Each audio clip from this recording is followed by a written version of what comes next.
Negli ultimi episodi del Virtual Show... Sono virtual ed ecco il mondo di oggi. Basta, non ce la faccio più, è impossibile!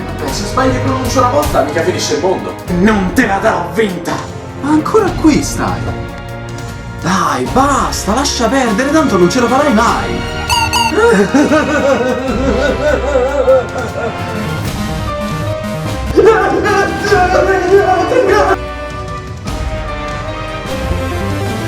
Ce l'ho fatta! Complimenti!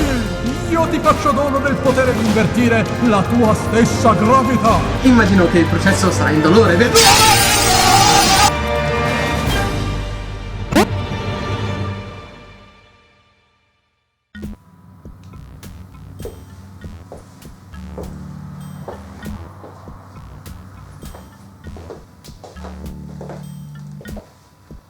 Ma dov'è finito?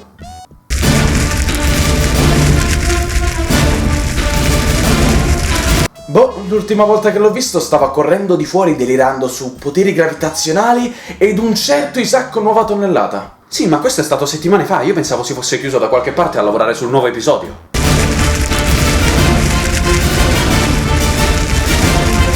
Ma non è che utilizzando quei poteri gravitazionali si è accidentalmente spinto oltre la stratosfera terrestre finendo nello spazio aperto? Ma non è che nello spazio aperto c'è finito il tuo cervello, imbecille?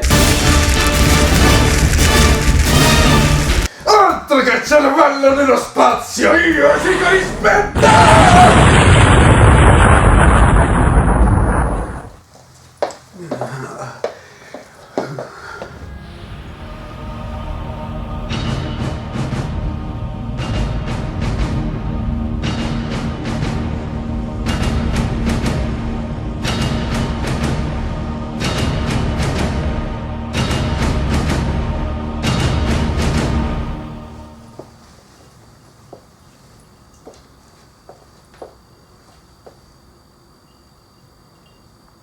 Al? Perché hai una bandiera Plat! Non c'è tempo per spiegare, basta! Ho fatto in modo che perdessero il mio segnale, ma è una situazione temporanea, non ci metteranno molto a ritrovarmi! Ma chi? Gli alieni, Plat, gli alieni! Questa te la sbrighi tu. Questo lo prendo io.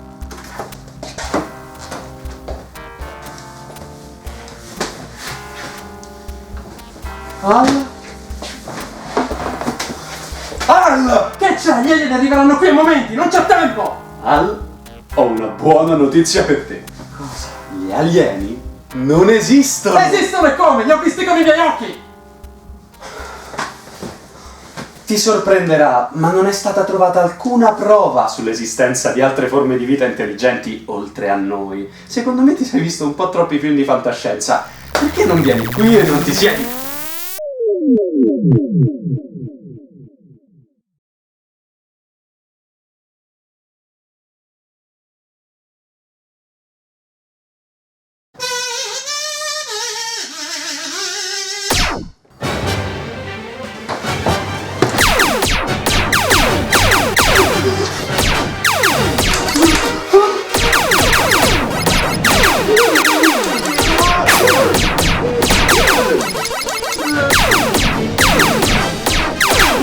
Adesso basta!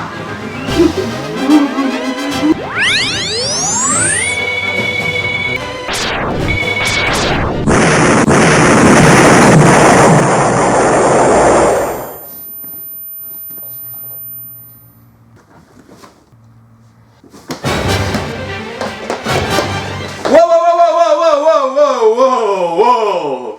Scusatemi, ma qui la situazione sta sfuggendo un pochino di mano! Che cos'è quest'uso spropositato della violenza?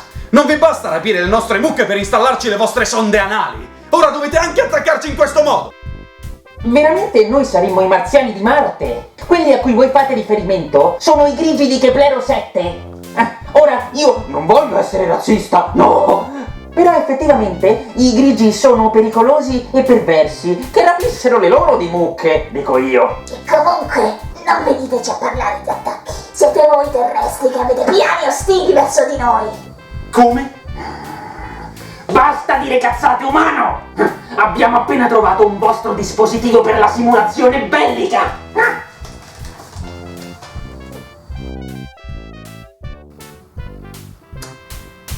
Ci state dicendo che avete trovato per caso una cartuccia di Star Fox per Super Nintendo e avete creduto che fosse una simulazione in preparazione ad una guerra contro di voi?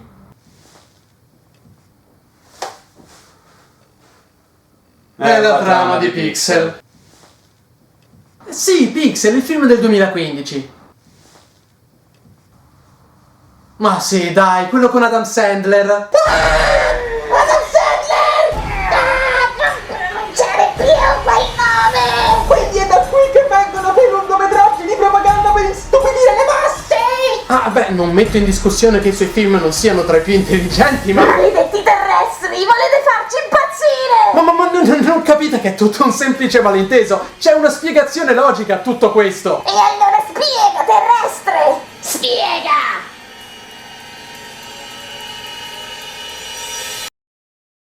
Sono virtuale!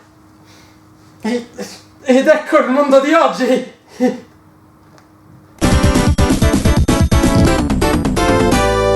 Iniziamo con una piccola lezione di storia.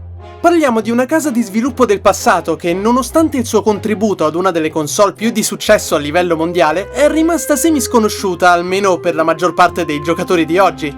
Argonaut Games, una casa londinese fondata da Giles Sun, che per il titolo della sua compagnia venne ispirato dalla pronuncia del suo nome completo che suona molto simile alla versione inglese di Giasone, il leader dei famosi eroi della mitologia greca, gli Argonauti, che in lingua anglosassone è conosciuto come Jason. Argonaut Games a livello di titoli non è ricordata da molti, se non per uno, Croc Legend of the Gobbos, un carinissimo gioco platform tridimensionale uscito nei primi anni della PlayStation 1 che, nonostante non raggiunse i livelli di popolarità di Super Mario o Crash Bandicoot, si è guadagnato la sua piccola cerchia di fan. E quindi questo sarebbe un videogioco? E a che cosa servirebbe? È solo un intrattenimento per terrestri, è un divertimento assolutamente innocuo. Un divertimento! E che c'entra il divertimento con il videogioco? Beh... In effetti, che cosa c'entrano gli Argonaut Games con Star Fox, di cui lo sviluppo diretto è stato gestito da Nintendo? Per scoprirlo dobbiamo fare un passo indietro, fino ai tempi del Commodore Amiga, un vecchio sistema di gioco rilasciato nel 1985. Su questo personal computer Argonaut creò Star Glider, un titolo fantascientifico che faceva uso di tecnologia vettoriale ed un primitivissimo uso di modelli poligonali in uno spazio tridimensionale. Ai tempi fu talmente impressionante che il gioco attirò l'attenzione di Nintendo stessa, che contattò Giles Sun e i suoi Argonauti per lavorare insieme a loro ad un titolo simile per il NES, denominato NES Glider. Quest'ultimo non venne mai alla luce, ma diventò il prototipo per un progetto ancor più ambizioso. Argonaut Games infatti ottenne il permesso di lavorare ad un componente hardware della prossima console Nintendo, che sarebbe uscita nei primi anni 90, il Super Nintendo. Su questa macchina Argonaut sviluppò ed installò il chip Super FX, capace di processare dei rudimentali ma efficaci modelli poligonali. Conosciuto anche come Mathematical Argonaut Rotation I/O, o Mario, gli Argonaut scherzavano su come il chip fosse talmente potente che alla fin fine il Super Nintendo era solo una scatola per contenere il loro componente. Certo, nonostante l'impressionante tecnologia del chip, la sua potenza fu sfruttata solo per una manciata di giochi, ma diciamocelo, Nintendo non è mai stata avversa alla sperimentazione di nuove tecnologie che poi avrebbe usato pochissimo. Ricordate il Wii Motion Plus? Con le nuove possibilità offerte dal Wii Motion Plus, i motion control del Wii non saranno mai stati così perfetti. Titoli come Wii Sports Resort e The Legend of Zelda Skyward Sword sono solo gli inizi. Questa è la vera rivoluzione!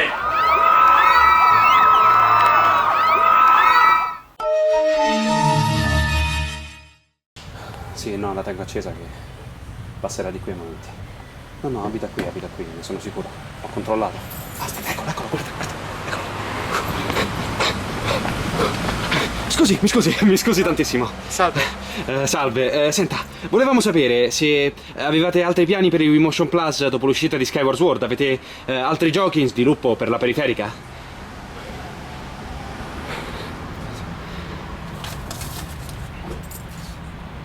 Motion Key? Il chip Super FX fu usato marginalmente in giochi come Super Mario World 2 Yoshi's Island per permettere una manipolazione degli sprite ed alcuni effetti grafici che sarebbero stati impossibili senza di esso, ma Nintendo voleva fare qualcosa di più e creare un titolo che usasse il pieno potenziale del Super FX. Fu così che dopo qualche anno di sviluppo e l'appoggio della tecnologia degli Argonaut, da quel piccolo prototipo su NES nacque una delle serie più di culto dell'universo Nintendo e uno degli shooter spaziali più amati. Star Fox!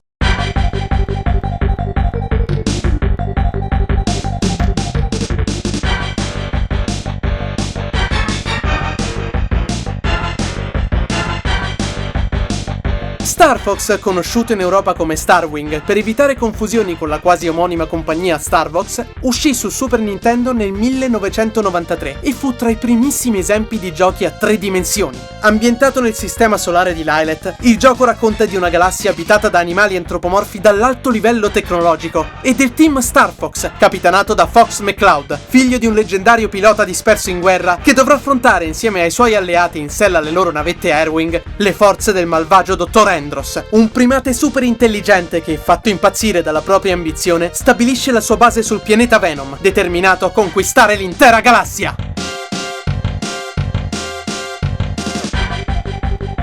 È una delle serie minori di Nintendo più amate, anche se è una delle più caotiche a livello narrativo, non tanto per la complessità della sua trama, che rimane comunque abbastanza semplice da seguire, quanto per il fatto che l'universo del gioco è stato resettato ben 3 volte, di cui l'ultima proprio quest'anno con Star Fox Zero su Wii U. 3 volte? Per tutti gli anelli di Saturno, ma non è un po' troppo difficile da seguire per voi umani? Ah beh, siamo abituati a situazioni un bel po' più incasinate di questa. Non capiamo che cosa significa. Oh, certo, sì, lo conosciamo, ma sì. Ma la narrativa ha davvero poco a che fare con questo primo capitolo per Super Nintendo, che preferiva puntare tutto sull'azione e il gameplay, offrendo giusto qualche dialogo ad inizio missione e qualche interazione nel bel mezzo della battaglia, che già per i tempi era tanto e dava un senso più cinematografico e coinvolgente all'azione, anche se dirlo oggi sembra assurdo.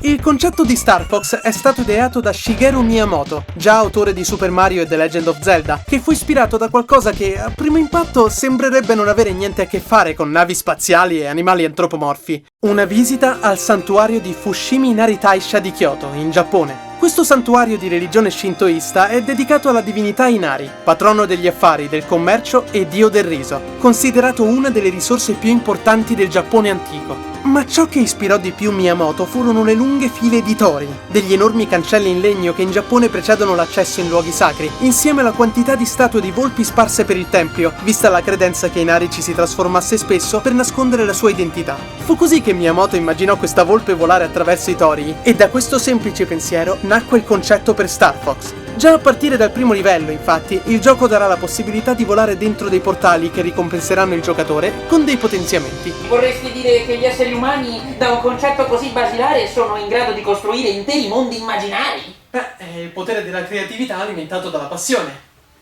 Non siamo poi così tanto diversi.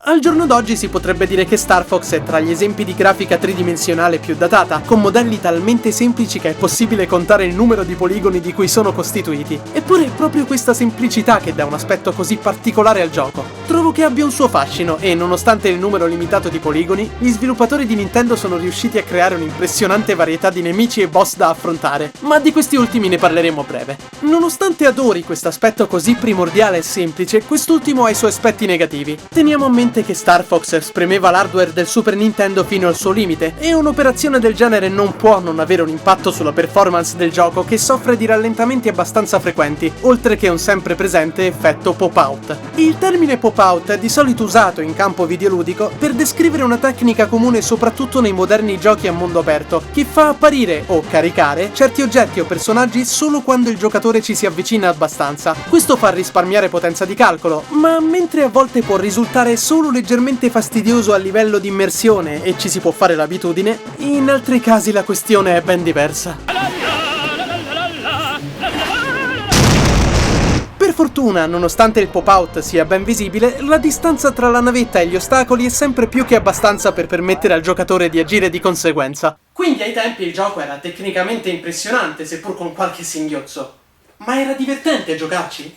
Il gameplay di Star Fox offre al giocatore 3 diversi percorsi da affrontare, uno più difficile dell'altro, e tutti offrono una serie di stage da superare in sequenza, preceduti da un breve briefing sulla missione da parte del generale Pepper, il capo delle forze armate del sistema Lilet. Il generale Pepper è un personaggio che sembra essere vagamente ispirato ad un album dei Beatles, conosciuto come Sgt. Pepper's Lonely Hearts Club Band, dato ancor più confermato dalle similitudini della divisa di Pepper con uno dei costumi sulla copertina dell'album. La varietà di livelli e ciò che accade al loro interno è a dir poco impressionante per un gioco così primitivo e limitato tecnicamente. Il giocatore si troverà a sfrecciare sul suo Airwing attraverso città sotto attacco di robot giganti, catene di asteroidi infestate di mine vaganti, pianeti ghiacciati e persino superstrade galattiche, mentre affronterà le forze di Andros che non daranno nemmeno un secondo di respiro. Tutti e tre i percorsi offrono esperienze di gioco completamente diverse, con una difficoltà che va crescendo e che trasformerà i piloti più testardi in veri e propri assi dello spazio. Il gioco offre esperienze che ancora oggi risultano coinvolgenti. Tra le mie preferite risulta un livello in particolare in cui Fox e il suo team voleranno attraverso un'enorme flotta spaziale e occasionalmente l'Airwing volerà attraverso un'enorme corazzata, schivando portelloni che si chiudono ai nemici vaganti per arrivare fino al nucleo, distruggerlo e sfrecciare verso l'uscita mentre la corazzata gli cade a pezzi tutta attorno. Ma Star Fox è spettacolare quanto difficile. Se il primo percorso darà già filo da torcere a molti, il secondo e il terzo percorso richiederanno tutta la vostra abilità di volo. Il gioco tende a ricompensare chi gioca bene, offrendo potenziamenti visibili nello scenario oppure nascosti dietro piccoli ma gustosi segreti che richiederanno di volare attraverso una serie di cancelli, distruggere un certo gruppo di nemici o colpire dei portali chiusi al momento giusto per ottenere potenziamenti laser, scudi o anelli che ripareranno la navetta. Ma attenzione, tutto quel che otterrete verrà inevitabilmente perso se verrete abbattuti, rendendo i livelli ancor più difficili da affrontare. È un gioco che non scherza affatto. Abituatevi a vedere l'Airwing di Fox esplodere più e più volte perché colpiti da un ultimo proiettile vagante o perché vi siete schiantati contro un meteorite che non siete riusciti ad evitare in tempo.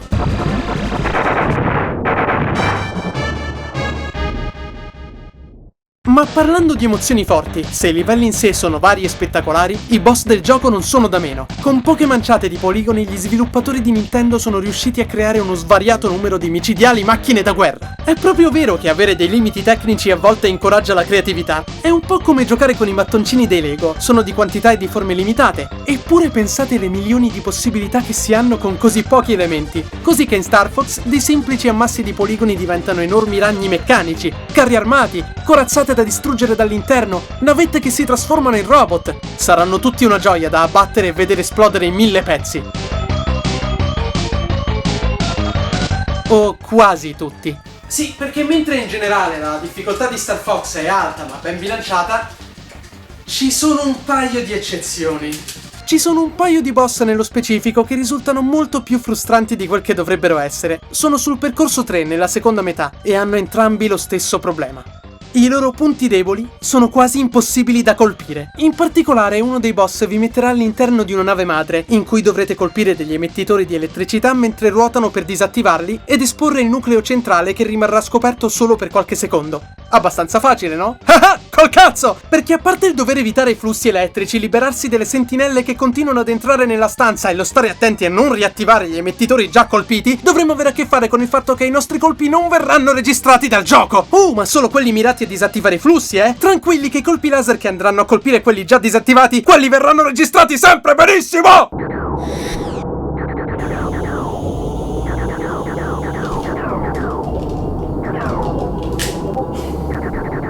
Lo so io qual è il problema.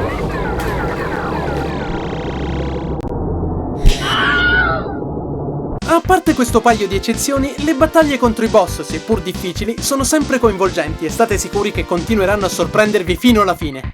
Facciamo una breve parentesi sulla narrativa di Star Fox. Il gioco non gode di una trama complessa, ma ai tempi fu abbastanza rivoluzionario il fatto che Fox e i suoi alleati, Falco Lombardi, Peppy Air e Sleepy Toad, instaurassero dei brevi dialoghi durante le battaglie, non che dicessero niente di interessante a parte brevi commenti sulla battaglia in corso o l'occasionale richiesta d'aiuto in caso che avessero un nemico in coda, ma il fatto di avere intorno degli alleati e di sentire la loro presenza durante il gioco dava un tocco di atmosfera in più alle già epiche battaglie che ci si trovava ad affrontare. Certo, a patto di riuscire a prendere sul serio le loro voci, se così possiamo chiamarle. What does the fox say. Senza contare le battaglie contro Andros, sempre precedute da un suo discorso intimidatorio mentre ci si fa strada dentro la sua base per affrontarlo a viso aperto. Letteralmente.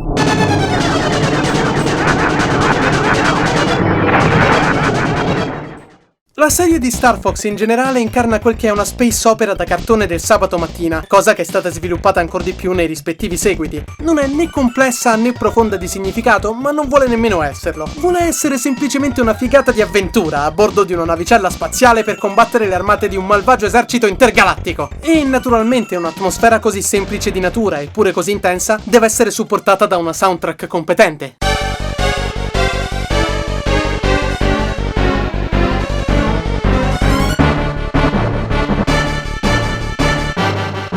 Il compositore della musica di Star Fox per Super Nintendo è stato Hajime Hirasawa. Il suo contributo al mondo videoludico in generale si è limitato solo a questo gioco e un altro titolo chiamato Time Twist Rekshi no Katasumide, un'avventura testuale uscita solo in Giappone per Famicom Disk System. Dopo il suo lavoro su Star Fox, Hirasawa lasciò Nintendo per fondare la propria compagnia musicale chiamata Fate Inc. Il suo lavoro videoludico sarà stato anche limitato, ma d'impatto. Il tema musicale di Corneria, il primo livello di Star Fox, è ormai tra i preferiti dei fan, e ispirandosi leggermente ad opere come Star Wars, Hirasawa ha decisamente fatto un lavoro d'eccezione, dando un tono perfetto alle battaglie spaziali di Fox e compagni.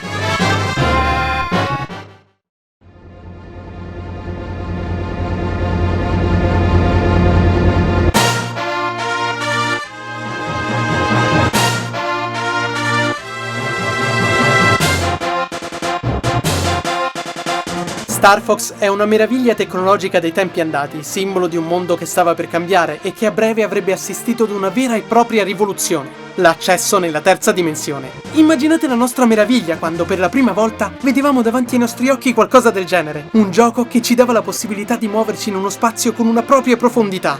Star Fox fu solo un primo piccolo assaggio di ciò che ci aspettava. E mentre oggi la sua tecnologia è datata e i suoi limiti tecnici ancor più evidenti, rimane non solo una piccola gemma dei tempi, ma anche un ottimo gioco antenato dei primi shooter tridimensionali, che offre una vasta gamma di livelli diversi, pieni di sfide e segreti da affrontare, giganteschi boss, una soundtrack accattivante e uno stile grafico unico nel suo genere, un'arte nata da un limite tecnologico. E sapete, a volte per apprezzare di più il nostro presente va bene guardare al passato, soprattutto quando il passato è così interessante. E nonostante non sia un titolo perfetto, Star Fox è un gioco dannatamente divertente. Purtroppo un nuovo rilascio su Virtual Console al giorno d'oggi sembra impossibile per via di una disputa sui diritti della tecnologia del chip Super FX. Quindi per godervelo dovrete per forza recuperare una cartuccia per Super Nintendo, americana se possibile.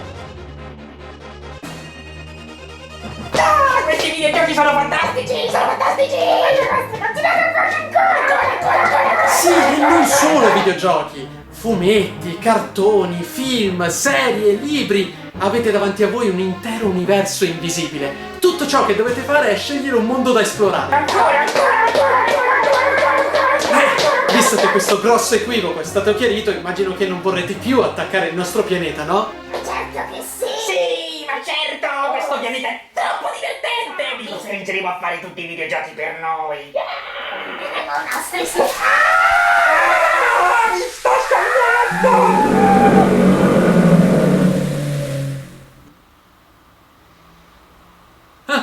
E chi l'avrebbe mai detto? L'acqua funziona davvero! Grazie, M. Night Shyamalan. Non ce l'avrai mai fatta senza di te.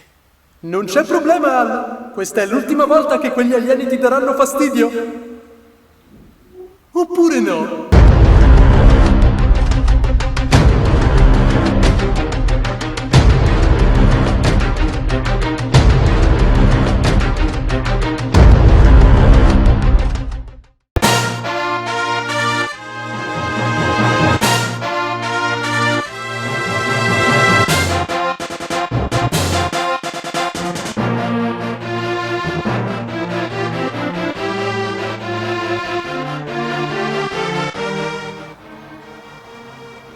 Boh, l'ultima volta che l'ho visto stava proprio impostato. Vai.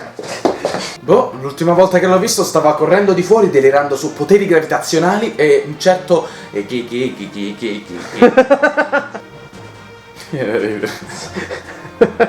3, 2, 1...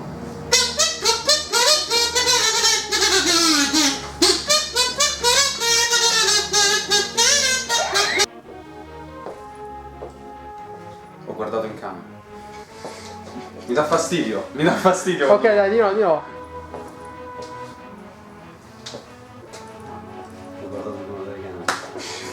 Non si deve fare, capito? Mi dà fastidio. Vai, di nuovo, scusate.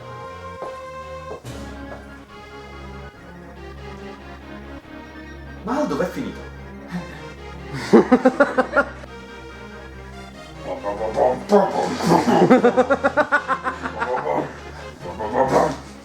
Ma Al dove si è cacciato? Non ho resistito.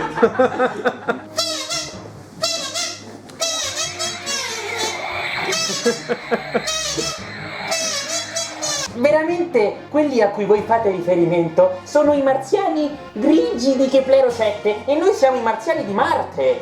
Ora, io non voglio essere razzista, però effettivamente i marziani grigi del cazzo sono... Sì, ma questo è stato settimane fa. Io pensavo si fosse chiuso da qualche parte a lavorare sul nuovo episodio di Al. Molto bene, che facciamo? Sì, ma questo è stato settimane fa. Io pensavo si fosse messo a lavorare.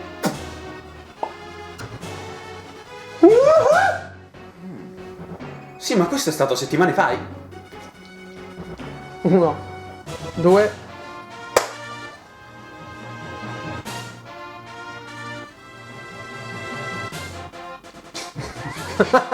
Di nuovo. Al, ho una buona notizia per te. Gli alieni non esistono. Ok. Non esistono. Esistono e come? Li ho visti con i miei occhi! Non mi sono ricordato la battuta. Allora, Mi levi la mia cerniera. Mattia, scusate questo backstage, ma devo ringraziare i due eroi che mi hanno aiutato a rendere questo grandissimo video di alto cinema una realtà. Dov'è? Non ti fermare! Sì, fatti vedere pure te, dai, tranquilla. So che siete sudati fradici, ma devono vedere le facce di questi eroi. UFO porno. Grazie ragazzi. È finita. Tutti a casa. Ciao ragazzi e ragazze, qui Virtual. Se vi è piaciuto questo episodio, sentitevi liberi di commentare, di condividere o semplicemente di continuare la visione sul mio canale con altri episodi del Virtual Show. Se poi vi piacciono le recensioni in generale, considerate di fare una visitina alla Lega dei Recensori, un gruppo di volenterosi ragazzi di cui faccio parte che, come me, lavorano con passione su analisi e riflessioni di diversi tipi. Fateci un salto!